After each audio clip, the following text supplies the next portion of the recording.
แผนของผมโดยรวมคือทำในสิ่งที่ทำให้ผมมีความสุขขอให้มีความสุขต่อไปและขอให้ดูแลผมและคนที่ผมรักได้ต่อไปแค่นั้นเลยเพราะผมว่าสุดท้ายแล้วมันก็อยู่ที่ความสุขแหละสิ่งที่ทุกคนทำสุดท้ายมันเพื่อความสุขของตัวเองครับไม่ว่าจะเป็นภารกิจอะไรที่แบบช่วยคนอื่นหรือว่าแบบรู้สึกว่าเราแบบฟูลฟิลเราให้กับสังคมอะไรก็ตามสุดท้ายมันก็คือความแบบสุขของเราส่วนตัวแล้วมันก็ไม่ได้ผิดผมว่ามันเป็นสิ่งที่ไม่ผิดถ้าเกิดเราไม่ทำจนเกินไปไม่โฟกัสความสุขจนเกินไปว่าแบบเราไปทำร้ายคนอื่นเราไม่ช่วยอะไรเลยครับ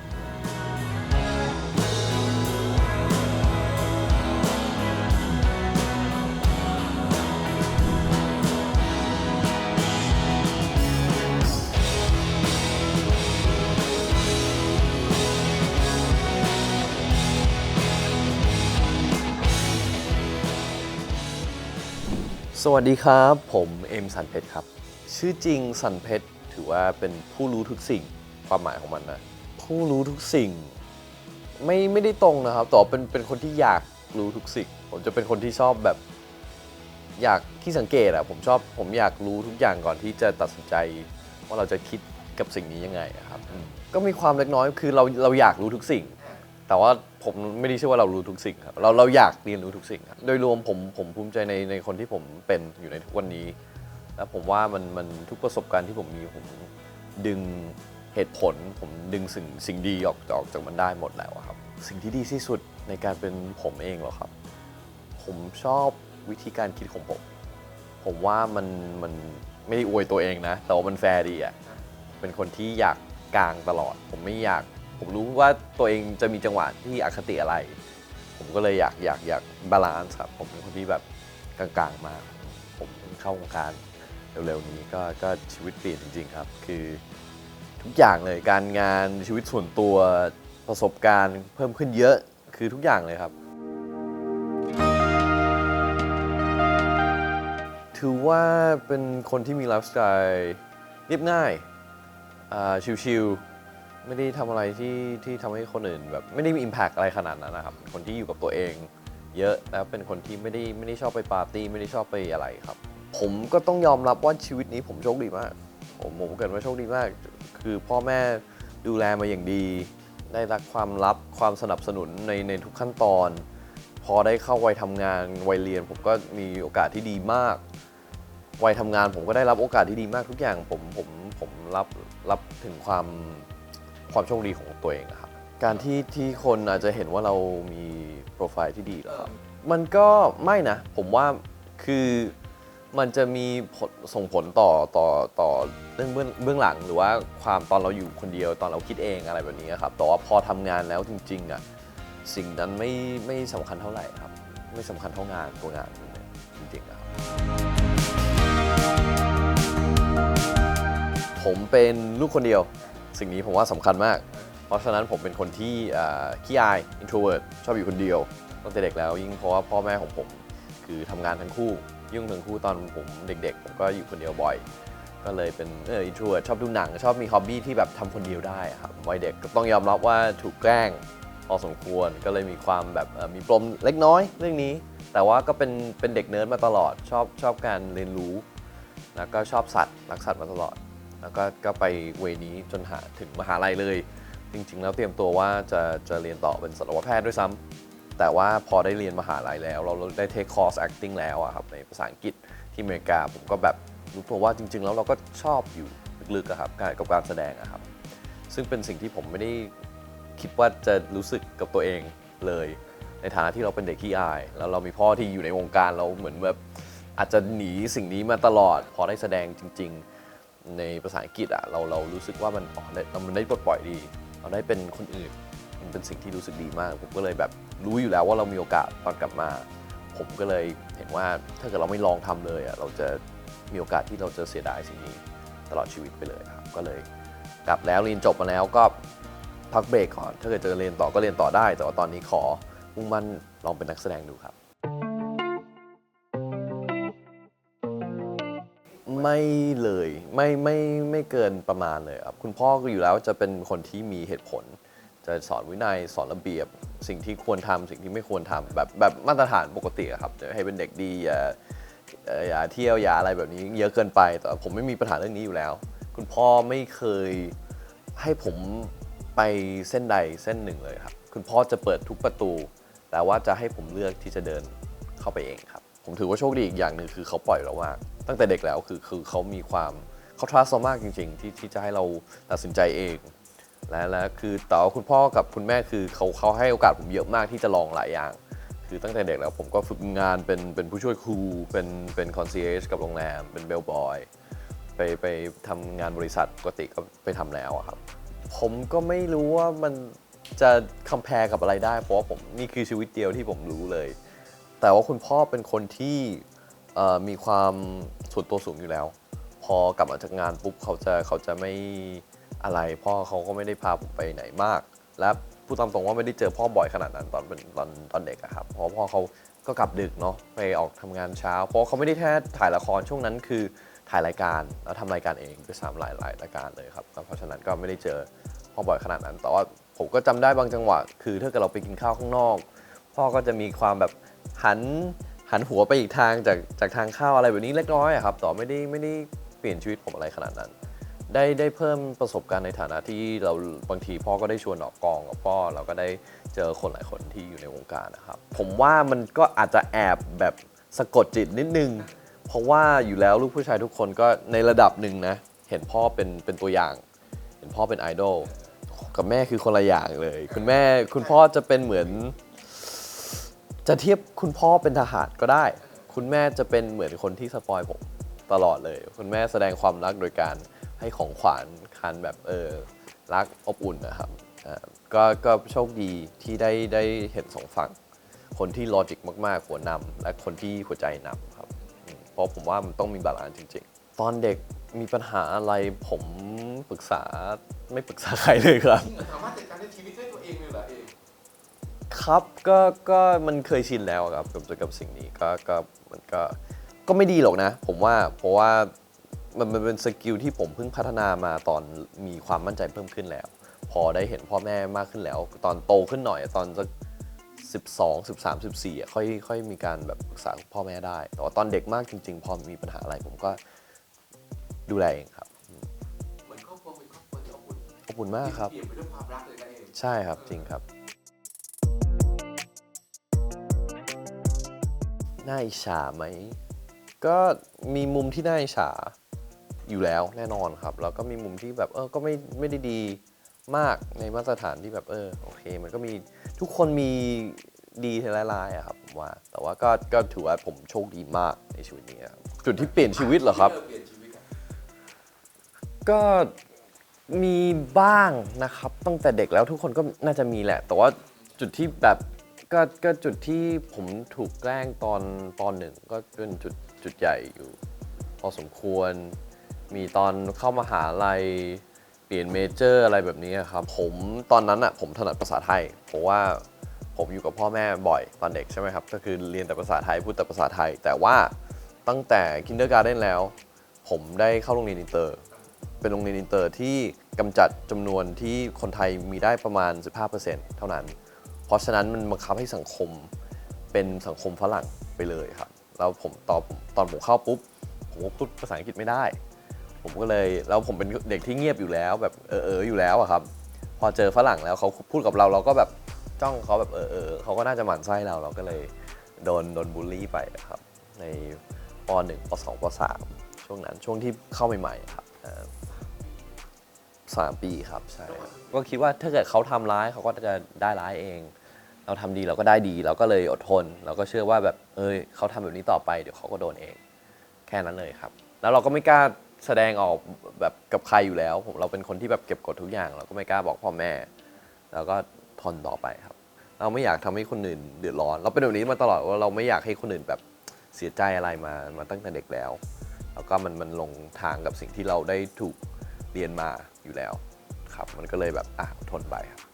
พี่รู้สึกว่าชีวิตความที่ของเอมจะโตเอาไว้เป็นผมก็ว่าอย่างนั้นแหละครับแต่ว่ามีบางจังหวะนะผมก็กลายเป็นเด็กน้อยบางจังหวะอยู่นะแต่ว่าโดยรวมผมก็คิดอยู่ตรงนั้นนะครับ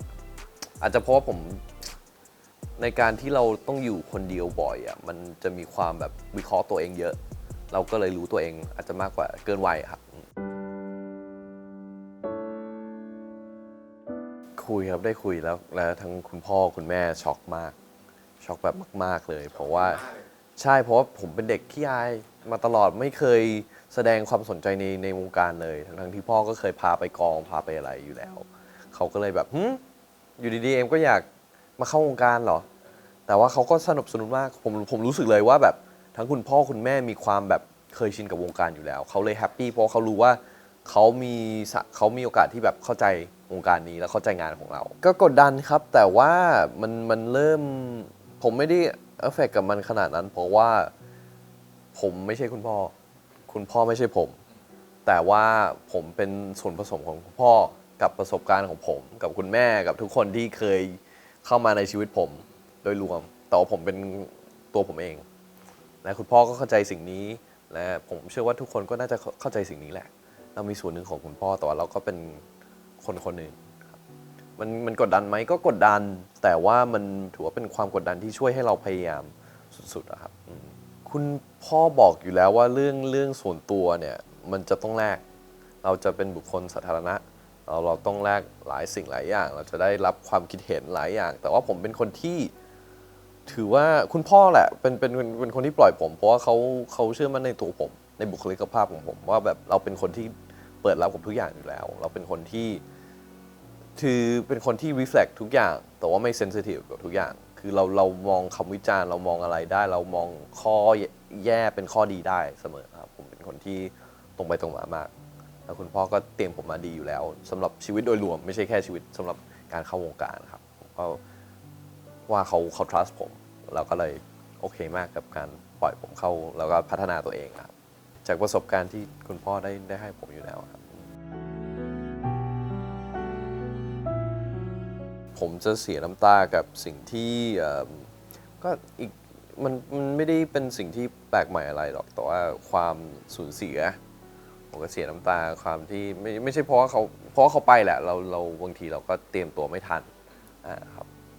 ล่าสุดถ้าเกิดเสียน้ำตาแบบจริงจังนะน่าจะเท่าที่คุณตาที่เลี้ยงผมมาคือคุณตาเขาเสียโดยแบบบางทีตอนเราเจอผู้ใหญ่มากแล้วเราก็รู้ว่าแบบเราเตรียมใจไว้แล้วแต่ว่ากับสถานการณ์นี้คือแบบเพิ่งคุยกันเลยแล้วผมกำลังจะไปเรียนต่อที่อเมริกาคุณตาก็บอกว่าฝากซื้อเสื้อมาให้ด้วยนะเสื้อโรงเรียนอ่ะผมว่าโอเคเดี๋ยวซื้อให้ตาเขาก็เฮลตี้ทุกอย่างบินไปปุ๊บผมลงอเมริกาแล้วเปิดโทรศัพท์แล้วแบบแม่โทรหาแล้วก็ร้องไห้ผมก็แบบโอยไม่ไหวจริงๆเรื่องแบบนี้ครับมันจะยังประมาณนี้ครับสิ่งที่จะทำให้ผมแบบเสียน้ำตาได้จริงๆเป็นสิ่งที่สวยงามครับเป็นสิ่งที่ทำให้ทุกอย่างทุกมุมของชีวิตสดใสขึ้นเคยเจอแล้วก็ดีครับมีทั้งแบบอันนี้ผมเรียนรู้เยอะมากเรื่องความรักเนี่ยยิ่งทุกประสบการณ์ที่ผมได้รับคือยิ่งเรียนรู้ด้วยตัวเองเพราะว่าคืออยู่คนเดียวเราก็วิเคราะห์ได้ประมาณหนึ่งใช้โสดครับใช้คำว่าโสดแต่ปิดใจไหมไม่ปิดแต่ก็ไม่ได้เปิดแบบคือผมไม่ได้ต้องการมีแฟนนะครับเนาะผมไม่ได้เป็นคนที่แบบต้องมีแฟนตอนนี้อยู่คนเดียวไม่ได้นะเราต้องหาแฟนตลอดถ้าเกิดโสดคือต้องหาแฟนผมเป็นคนที่ถ้าเกิดมันเกิดขึ้นมันก็เกิดขึ้นแต่ว่าผมเป็นคนที่ไม่อยากฟอร์สให้อะไรเกิดขึ้นครับในการที่เราอยู่คนเดียวแล้วเราแฮปปี้แล้ว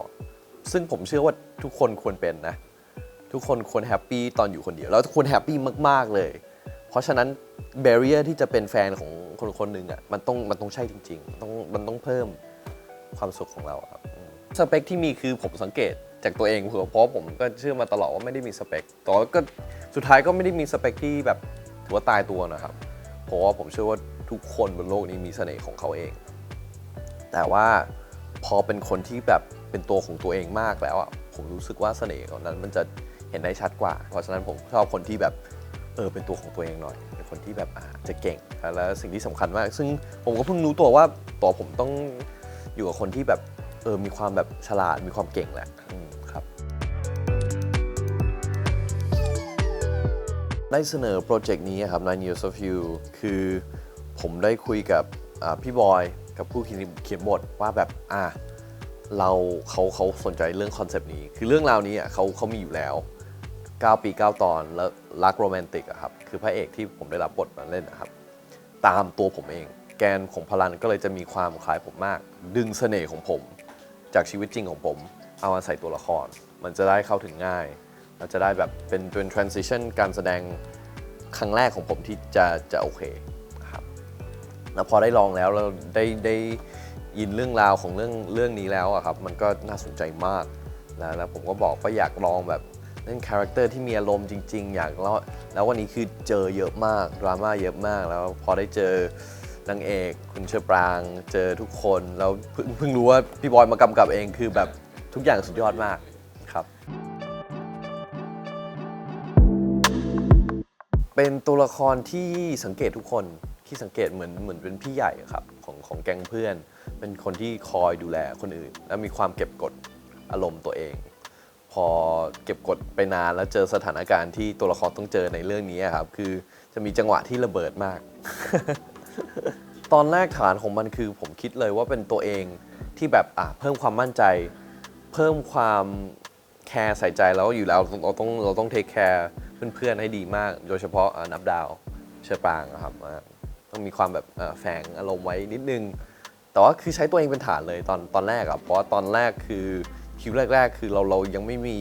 เรื่องราวของตัวละครที่เราเห็นเราสัมผัสได้ครับเพราะเราเป็นคิวแรกเนาะเรามีแต่เรื่องราวที่แบบเห็นในบทตอนเรายังไม่มีประสบการณ์จริงๆกับตัวละครเราก็เลยดึงจากชีวิตเราเองเราความทัศนคติของเราเองเลยครับแต่พอถึงตอนหลังๆแล้วเราสามารถดึงจากประสบการณ์ในกองในเรื่องราวที่เราถ่ายทำมาแล้วมันก็ช่วยให้มันแตกต่างจากตัวผมมากขึ้นครับในบางส่วนก็ลดความเป็นตัวเองลงบางส่วนก็เติมเข้าไปใช่ครับมันก็แต่ว่าฐานของมันคือผมแต่ว่าคือแบบระบายสีคนละแนวครับประมาณนั้นครับตัวละครนะครับพารันกับนับดาวผมกับเชอร์คือ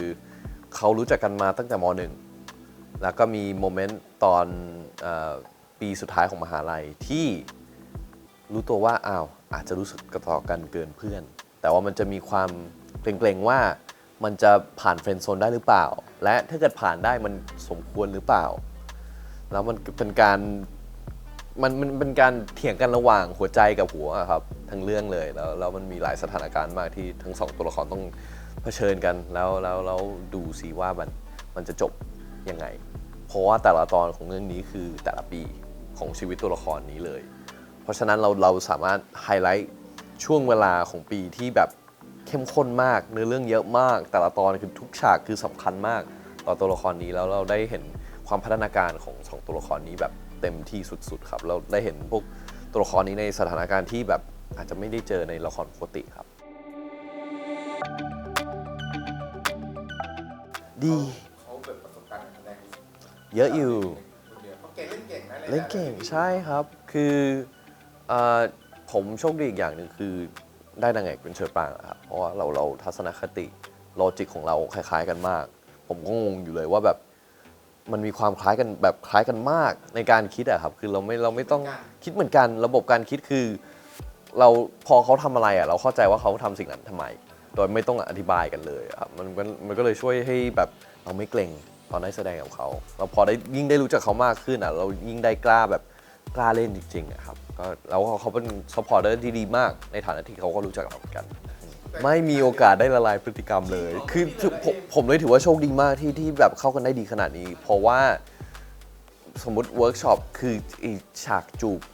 ดราม่าเนี่ยร้องไห้ทะเลาะกันเนี่ยคิวแรกของผมเลยคิวแรกจริงๆแล้วใช่แล้วการเวิร์กช็อปของพี่บอยคือเวิร์กช็อป2 วันก่อนถ่ายทำเลยครับเราก็ได้ลองจูบกันทีเดียวก่อนฉากเลย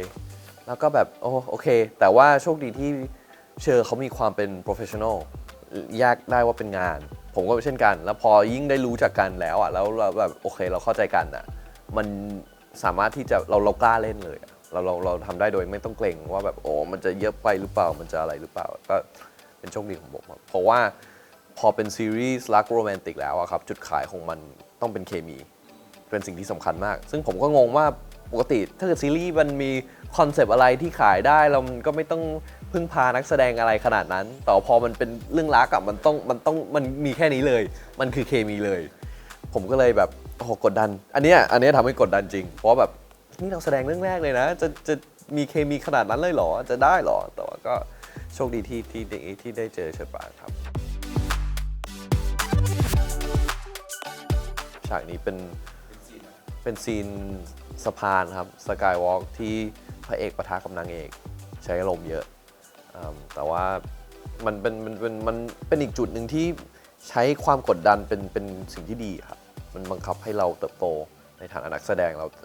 มันบังคับให้เราค้นพบอะไรในตัวเราเองสำหรับฉากนี้คือเป็นฉากที่ทำให้ผมเรียนรู้ว่าผมจะร้องไห้ยังไงกับการแสดงคือหลายสถานการณ์ที่แค่อ่านบทผมก็แบบโหมันขนาดนี้เลยเหรอตัวละครมันต้องขนาดนี้เลยเหรอเพราะว่าอย่างที่ผมบอกมันแกนมันคือคล้ายผมแต่ว่าการที่ไม่คล้ายคือการอารมณ์แรงอารมณ์ของตัวละครนี้อารมณ์ของพลันมันสวิงมากมันสวิงจนแบบบางจังหวะก็น่ากลัวเลยครับแล้วบางสถานการณ์ที่พลันต้องเจอมันคือสถานการณ์ที่ผมไม่เคยจินตนาการว่าจะต้องเจอเลยครับแล้วไม่อยากเจอด้วยครับ